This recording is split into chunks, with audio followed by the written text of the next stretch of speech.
you shared a really cool story, younger Wayne and your wife Yeah, May, and I yeah. think it's a perfect foundation to today's conversation. So if you don't mind, would you share that advice that May was given from a mentor that then really impacted your trajectory?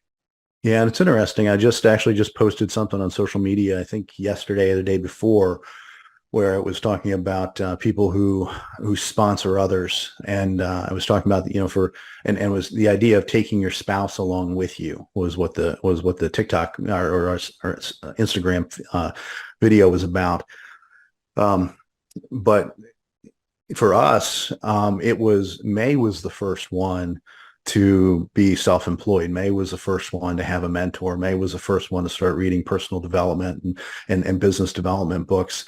May was the first one to have a vision board or a vision list of a list of goals, things like that.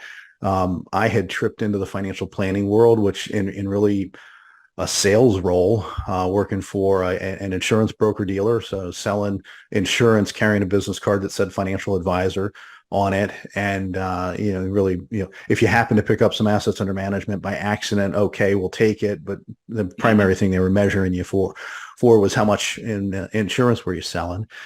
And May got involved in this network marketing organization, Herbalife, which is still around. It's weight loss, Yeah. nutritional supplements, protein shakes, that kind of stuff.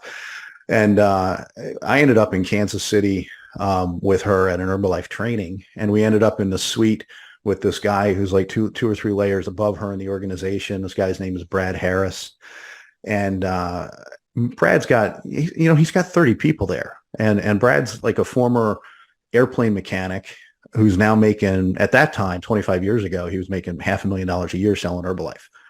And Mhm. so, he's kind of got this team that's been built under him. We happen upon this meeting in his suite, and he comes up and he just pulls me aside. And this is I'm not on the team. I'm not part of the business. My wife's there. I'm kind of an add-on. I'm hoping, maybe I can find a couple people to sell insurance to while I'm here. Brad makes $500,000 a year. Maybe he needs some whole life insurance or something like that. And, so I'm trying to, I'm hoping to maybe get a couple of business leads or something. And Brad pulls me aside and just says, "Hey, Wayne, I just want to, I wanted to share with you that I've got a lot of respect for your wife. I spent some time with her. If she stays with this business, she could go a really long way. She could be really, really successful. There's no reason she couldn't be where I am, down the road. But we've kind of you and I kind of have a shared faith, a shared Christian faith and that kind of thing. And I just wanted to counsel you that in the context of our faith, we are, we're encouraged to not be unequally yoked. And the idea in the context of faith is don't marry someone who has a different faith because the war for the house is going to start in the church.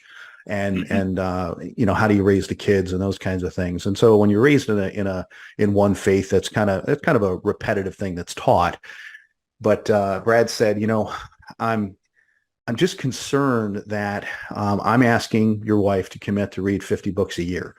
And what I can tell you definitively is that 3 years from now, if your wife reads 50 books a year and you don't read any of the same books, you will be unequally yoked with this woman.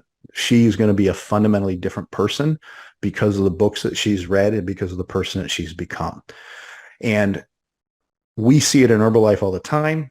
Again, Brad speaking, we see it in Herbalife all the time where one spouse is growing and the other one isn't, and growing in capacity, growing in vision, growing in mission and purpose, and the other one's not growing and not keeping up. And so he said, ultimately marriages blow apart. And it's not good for the business. So pragmatically, I want to protect the marriages of the people in my downline because it's good for my business if May's business does well. And so I want to challenge you. And he handed me a list of 50 books. He said, I want to challenge you to read the same books that I'm asking your wife to read. And I went out.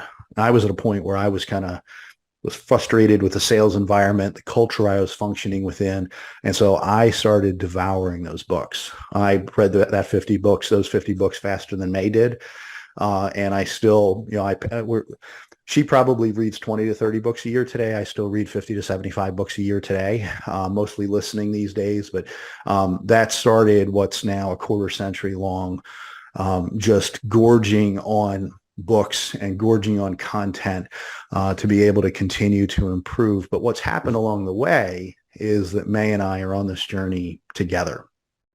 We really are growing together at every step along the way. And I learned a couple of things in that session. First of all, I kept my wife. My marriage is stronger than it's ever been and continues to get stronger. We've been forged in the fires of building multiple businesses. Some have failed and some have made it. May's no longer in Herbalife. But the other really important thing was that, Brad Harris didn't have to have that conversation. The idea of reaching back and sponsoring someone else. And Brad's one of 2 or 3 guys in my world who sponsored me at a point in my journey and poured into me and spoke life into me at a specific point in my journey that I literally wouldn't be here today. And, part of the mission and mindset that May and I have is to live as stewards of the time that we've been given this side of the earth, or this side of we would say glory in the context of our faith, but this side of eternity. But we want to be good stewards, but we want to be good stewards because of the God that we serve. But we also want to be good stewards because other people have poured into us. And we want to be good stewards of that investment. And we want to be able to pour into others in the same way.